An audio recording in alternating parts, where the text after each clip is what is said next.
Pathanamthitta പയ്യനാമണ്ണ് quarry അപകടത്തിൽ കാണാതായ രണ്ടാമത്തെ ആളുടെ മൃതദേഹം കണ്ടെത്തി. ബീഹാർ സ്വദേശി അജയ് രാജിന്റെ മൃതദേഹം പുറത്തെടുത്തത് 36 മണിക്കൂർ നീണ്ട തിരച്ചിലിനൊടുവിലാണ്. മൃതദേഹം പത്തനംതിട്ട ജനറൽ ആശുപത്രിയിലേക്ക് മാറ്റി.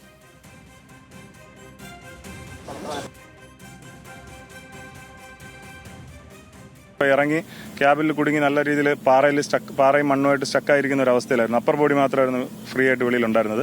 അതിലുള്ള മണ്ണും ബാക്കി പാറകളും എല്ലാം ഞങ്ങൾ മൂന്നുപേരും ചേർന്ന് കൈകൊണ്ട് എന്ത് ചെയ്തു മാറ്റി.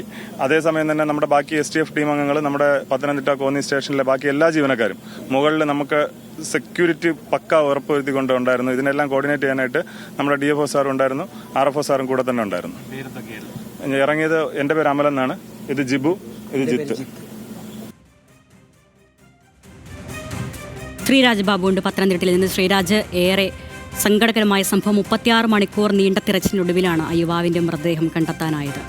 വിവരങ്ങൾ പറയും. തീർച്ചയായും അരുണ്യ, അങ്ങനെ തന്നെയാണ്. ഇത്രത്തോളം ശ്രമകരമായ ദൗത്യമായിരുന്നു. ശ്രമകരമായ ദൗത്യം എന്ന് മാത്രമല്ല, തീർത്തും അപകടകരമായ ഒരു ദൗത്യത്തിലായിരുന്നു ഈ 2 ദിവസമായി ഈ ദൗത്യ സംഘം ഉണ്ടായിരുന്നത്. വലിയ പാറ പൊട്ടി വരുന്ന സാഹചര്യത്തിൽ പോലും ഇവർ നടത്തിയ തെരച്ചിലിനൊടുവിലാണ് ഏകദേശം 8:45 തന്നെ 9 മണിക്ക് തൊട്ട് മുൻപായി ഈ ബീഹാർ സ്വദേശി അജയ് രാജിന്റെ മൃതദേഹം കണ്ടെടുത്തത്. എന്തായാലും ഈ വലിയ വലിയ ഹിറ്റാച്ചി ആലപ്പുഴയിൽ നിന്നും എത്തിച്ച് നടത്തിയ തെരച്ചിൽ തന്നെയാണ് ആ ദൗത്യം വിജയത്തിലേക്ക് എത്തിച്ചത് എന്ന് തന്നെ പറയേണ്ടി വരും. കാരണം ഈ ഹിറ്റാച്ചി എത്തിച്ച് ആദ്യ അരമണിക്കൂറിൽ തന്നെ ഈ തകർന്ന ഹിറ്റാച്ചിയുടെ വലിയൊരു ഭാഗം തന്നെ പുറത്ത് കാണാവുന്ന തരത്തിൽ തന്നെ ഈ പാറ അവിടെ നിന്ന് മാറ്റാൻ സാധിച്ചിരുന്നു. തുടർന്ന് ഈ ദൗത്യ സംഘാംഗങ്ങൾ താഴേക്കിറങ്ങി നടത്തിയ പരിശോധനയിലാണ് ഈ മൃതദേഹം കണ്ടെടുക്കാൻ സാധിച്ചത്. എന്തായാലും മൃതദേഹം പുറത്തെടുത്ത് കോന്നി മെഡിക്കൽ കോളേജിലേക്ക് നിലവിൽ മാറ്റിയിട്ടുണ്ട്. പോസ്റ്റ്മോർട്ടം നടപടികൾ നാളെ കൊണ്ട് തന്നെ പോസ്റ്റ്മോർട്ടം നടപടികൾ പൂർത്തിയാക്കി മൃതദേഹം എത്രയും പെട്ടെന്ന് കുടുംബാംഗങ്ങൾക്ക് വിട്ടു നൽകാൻ സാധിക്കുമോ അത്രയും പെട്ടെന്ന് തന്നെ വിട്ടു നൽകുമെന്ന് തന്നെയാണ് ജില്ലാ കളക്ടർ പറഞ്ഞത്. നിലവിൽ ഇത്തരത്തിൽ ദൗത്യത്തിന് കൂടുതൽ സമയമെടുത്തു എന്ന തരത്തിലുള്ള ആക്ഷേപങ്ങളും വിവിധ കോണുകളിൽ നിന്നും ഉണ്ടായിരുന്നു. എന്തായാലും ജില്ലാ കളക്ടർ അതിന് പറഞ്ഞ മറുപടി, ഇത്തരത്തിൽ താമസം ഉണ്ടായി എന്ന് പറയാൻ സാധിക്കില്ല. കാരണം ആലപ്പുഴയിലും തൃശ്ശൂരും എറണാകുളത്തും മാത്രമാണ് ഇത്രയും വലിയ ഹിറ്റാച്ചി സംവിധാനം ഉള്ളത്. അതുകൊണ്ട് തന്നെ ആലപ്പുഴയിൽ നിന്നും ഇവിടേക്ക് എത്തിക്കേണ്ട കാലതാമസം മാത്രമായിരുന്നു എടുത്തത്.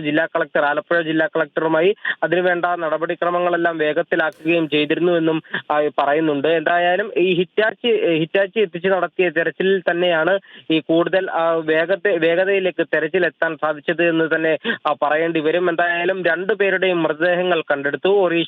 ഒഡീഷ സ്വദേശിയുടെയും അതുപോലെ തന്നെ ബീഹാർ സ്വദേശിയുടെയും 2 മൃതദേഹങ്ങളും കണ്ടെടുത്തു. ഈ ഇന്ന് 11 മണിയോടുകൂടി തന്നെ ഈ ഒഡീഷ സ്വദേശിയുടെ പോസ്റ്റ്മോർട്ടം നടപടികൾ പൂർത്തിയാക്കിയിരുന്നു. എന്തായാലും ഈ നാളെ തന്നെ ഈ ബീഹാർ സ്വദേശിയുടെ അജയ് രാജിന്റെയും പോസ്റ്റ്മോർട്ടം നടപടികൾ പൂർത്തിയാക്കി ബന്ധുക്കൾക്ക് മൃതദേഹം വിട്ടു നൽകാൻ സാധിക്കുമെന്ന പ്രതീക്ഷയാണ് ജില്ലാ ഭരണകൂടം പറയുന്നത്. എന്തായാലും പ്രദേശവാസികൾ ഒന്നാകെ തന്നെ ഈ ക്വാറിക്കെതിരെ വലിയ പ്രതിഷേധവുമായി രാവിലെ മുതൽ തന്നെ രംഗത്തുണ്ടായിരുന്നു. അവർ പറയുന്നത് ക്വാറി പ്രവർത്തിക്കുന്നത് നിയമലംഘനമായിട്ടാണ്, അല്ലെങ്കിൽ നിയമവിരുദ്ധമായിട്ടാണ്, ഇവർക്ക് ലൈസൻസ് ഇല്ല എന്ന തരത്തിലുള്ള വാദങ്ങൾ, ആരോപണങ്ങൾ, ആക്ഷേപങ്ങളെല്ലാം തന്നെ ഈ പ്രദേശവാസികളുടെ ഭാഗത്തു നിന്നും ഉണ്ടായിരുന്നു. എന്തായാലും രാവിലെ മുതൽ തന്നെ അത്തരത്തിലുള്ള പരാതികളും പ്രതിഷേധങ്ങളും എല്ലാം നിലനിൽക്കെ തന്നെയായിരുന്നു ഈ ദൗത്യം മുന്നോട്ട് പോയിക്കൊണ്ടിരുന്നത്. ഇന്ന് രാവിലെ പുനരാരംഭിച്ച ദൗത്യം ഏറെ സമയം മുന്നോട്ട് കൊണ്ടുപോകാൻ സാധിച്ചിരുന്നില്ല. പിന്നീട് ഏകദേശം 6.5 മണിക്കൂറോളം താൽക്കാലികമായി ഈ പരിശോധന അല്ലെങ്കിൽ തെരച്ചിൽ നിർത്തിവെക്കേണ്ടതായിട്ട് ഉണ്ടായിരുന്നു. കാരണം ഈ വലിയ ഹിറ്റാച്ചി എത്തുന്നതിന് എടുത്ത കാലതാമസമാണ് തരത്തിൽ ദൗത്യം താൽക്കാലികമായി 6.5 മണിക്കൂറോളം താൽക്കാലികമായി നിർത്തിവെക്കേണ്ട ഒരു സാഹചര്യത്തിലേക്ക് ദൗത്യസംഘത്തെ കൊണ്ടുചെന്നെത്തിച്ചത്. തുടർന്ന് നടത്തിയ തെരച്ചിലാണ് ഇത്തരത്തിൽ മൃതദേഹം കണ്ടെടുത്തത്. അരുണ്യ, 36 മണിക്കൂർ നീണ്ട തെരച്ചിലിനൊടുവിലാണ് രണ്ടാമത്തെ തൊഴിലാളിയുടെ മൃതദേഹം കണ്ടെത്താനായത്. വിശദാംശങ്ങൾ നൽകുകയായിരുന്നു ശ്രീരാജ് ബാബു.